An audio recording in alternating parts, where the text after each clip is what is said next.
नमस्कार, दिन भर की बड़ी खबरों में आपका स्वागत है। मैं हूं प्रिया।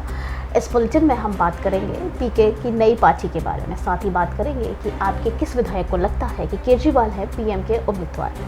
आइए नजर डालते हैं अब मुख्य खबरों पर। सबसे पहली खबर, 11 महीने से बिहार के गांव गलियों की खाक छान रहे चुनावी रणनीतिकार प्रशांत किशोर सक्रिय रणनीति में उतरने की तैयारी कर रहे हैं। सूत्रों के मुताबिक 2 अक्टूबर को पीके सीतामढ़ी में अपनी नई पार्टी का ऐलान कर सकते हैं। सीतामढ़ी माता सीता की जन्मस्थली है। प्रशांत किशोर के करीबी सूत्रों की माने तो पदयात्रा का पहला चरण सीतामढ़ी में खत्म हो जाएगा, जहां पीके की पार्टी का ऐलान कर सकते हैं। पार्टी के नाम और सिंबल पर चर्चा फाइनल स्टेज में है। पीके कोर टीम के अधिकांश सदस्य जन स्वराज नाम पर भी सहमत हैं। पीके की नज़र उत्तर बिहार के 20 लोकसभा सीटों पर है, जिसमें मोतिहारी, बोतिया, गोपालगंज, वाल्मीकि नगर, सिवान, सारण, महाराजगंज, शिवहर, वैशाली, दरभंगा, मधुबनी, सीतामढ़ी, समस्तीपुर, उजियारपुर और मुजफ्फरपुर शामिल है। 2 अक्टूबर 2022 को प्रशांत किशोर ने चंपारण की धरती से पदयात्रा की शुरुआत की थी।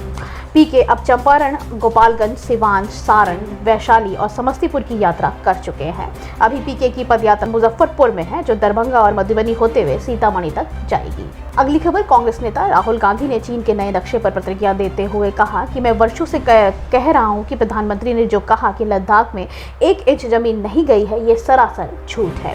पूरा लद्दाख जानता है कि चीन ने हमारी जमीन हड़प ली है।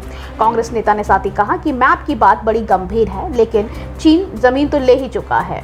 उस बारे में भी प्रधानमंत्री को कुछ कहना चाहिए। चीन 28 अगस्त 2000 को अपने स्टैंडर्ड मैप के 2023 संस्करण को जारी किया था। इसमें भारत के राज्य अरुणाचल प्रदेश और अक्साई चीन का अपना क्षेत्र बताया। इसके साथ ही ताइवान और दक्षिणी चीन सागर पर दावे समेत अन्य क्षेत्रों को शामिल किया गया है। भारतीय क्षेत्र पर चीन के दावों को भारत ने कड़ा विरोध भी जताया है। विदेश मंत्रालय के प्रवक्ता अंतरिम बागची ने कहा कि हमने चीन के तथाकथित स्टैंडर्ड मैप पर डिप्लोमेटिक चैनल के माध्यम से विरोध दर्ज कराया है, जो भारत के क्षेत्र पर दावा करता है। हम इन दावों को खारिज करते हैं क्योंकि इनका कोई आधार नहीं है। ऐसे कदम केवल चीनी पक्ष के सीमा प्रश्न के समाधान को जटिल बनाएंगे। लद्दाख एक स्ट्रेटेजिक जगह है और यहां आने पर, खासतौर से जब मैं पैंगोंग लेक में था, तो एक बात बिल्कुल साफ है कि चाइना ने हिंदुस्तान की जमीन ली है। हजारों किलोमीटर जमीन हिंदुस्तान की चाइना ने हमसे छीनी है।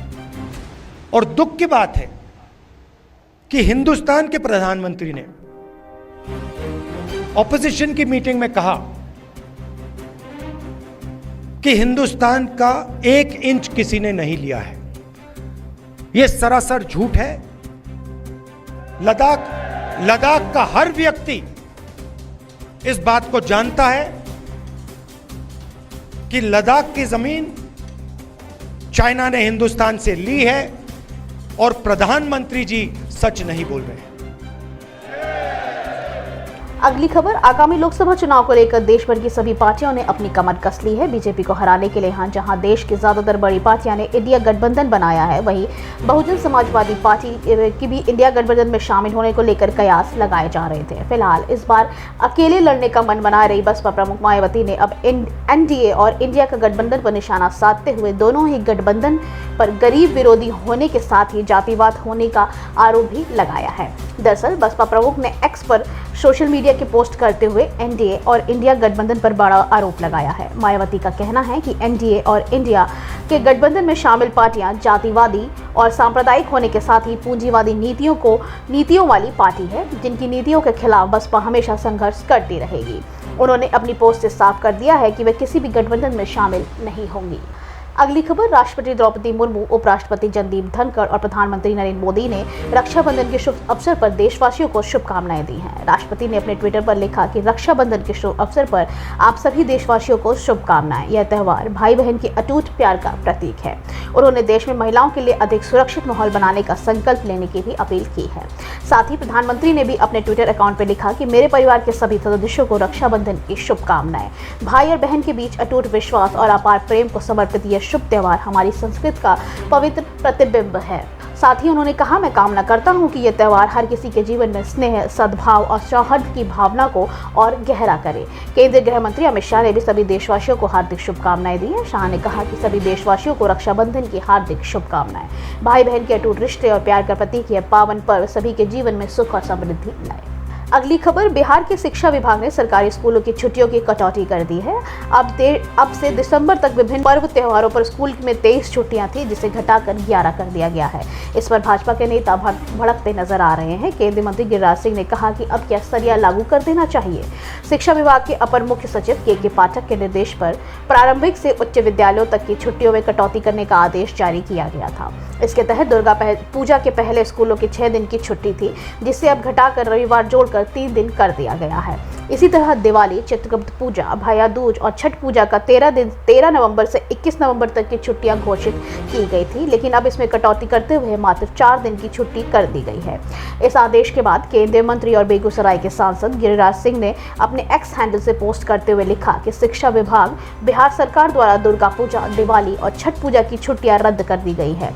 कल संभव हो कि बिहार में सरिया लागू कर दिया जाए और हिंदू त्योहार मनाने पर रोक भी लग सकती है। अगली खबर, इंडिया गठबंधन की मुंबई में होने वाली बैठक से पहले अरविंद केजरीवाल को पीएम कैंडिडेट बनाने की मांग उठी है। ये मांग आम आदमी पार्टी की तरफ से आई है। आपकी राष्ट्रीय प्रवक्ता प्रियंका कक्कड़ ने कहा कि अगर आप मुझसे पूछे तो मैं चाहूंगी कि अरविंद केजरीवाल प्रधानमंत्री के पद के उम्मीदवार बने। केजरीवाल की प्रधानमंत्री पद की उम्मीदवारी के पक्ष में तर्क देते हुए आप प्रवक्ता ने कहा, इतनी कमरतोड़ महंगाई में भी राष्ट्रीय राजधानी दिल्ली में महंगाई सबसे कम है। मुफ्त पानी, मुफ्त शिक्षा, मुफ्त बिजली, महिलाओं के लिए मुफ्त बस की यात्रा, बुजुर्गों के लिए मुफ्त तीर्थ यात्रा, फिर भी सरप्लस बजट पेश किया गया है। कक्कड़ ने कहा, अरविंद केजरीवाल लगातार लोगों के मुद्दे उठाते हैं और प्रधानमंत्री मोदी के आगे चैलेंजर के रूप में उभर रहे हैं। चाहे वह उनकी डिग्री का मामला हो या कुछ और हो, अरविंद केजरीवाल मुखर होकर अपनी बात रखते हैं। अगली खबर, संसद के मॉनसून सत्र में अविश्वास प्रस्ताव पर लोकसभा में चर्चा के दौरान प्रधानमंत्री नरेंद्र मोदी के बारे में अपशब्दों का इस्तेमाल करने पर लोकसभा से निलंबित सांसद अधीर रंजन चौधरी को आज सदन में विशेषाधिकार समिति ने अपना पक्ष रखने के लिए बुलाया है। अधीर रंजन के निलंबन के मसले पर लोकसभा की विशेषाधिकार समिति ने इसी महीने के 18 अगस्त को अपनी पहली बैठक में अधीर रंजन चौधरी को अपने ऊपर लगे आरोप पर अपना पक्ष रखने का मौका देने का फैसला लिया गया था और इसके लिए समिति ने 29 अगस्त को समिति में आकर अपना पक्ष रखने को कहा था। आपको बता दें कि संसद में मॉनसून सत्र में अविश्वास प्रस्ताव पर लोकसभा में चर्चा के दौरान प्रधानमंत्री मोदी के बारे में अपशब्दों का इस्तेमाल करने पर 10 अगस्त को सदन में कांग्रेस के नेता अधीर रंजन चौधरी को सदन से निलंबित करते हुए उनके मामले को सदन के विशेषाधिकार समिति को भेज दिया गया था।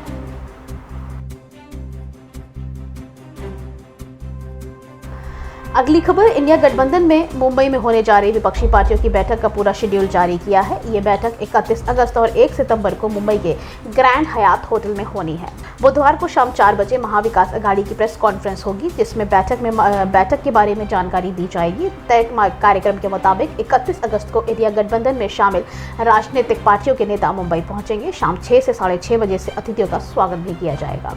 इसके बाद 6:30 बजे सभी नेता औपचारिक बैठक करेंगे। 31 अगस्त को रात 8 बजे डिनर का आयोजन भी रखा गया है, जिसकी मेजबानी शिवसेना यूबीटी के अध्यक्ष उद्धव ठाकरे करेंगे। इंडिया गठबंधन की बैठक का मुख्य कार्यक्रम शुक्रवार यानी 1 सितंबर को होना है। इससे पहले 1 बजे गठबंधन के नेता ग्रुप फोटो का सेशन में करवाने वाले हैं, जिसके बाद बैठक शुरू होगी, जो कि 2 बजे तक चलने वाली है।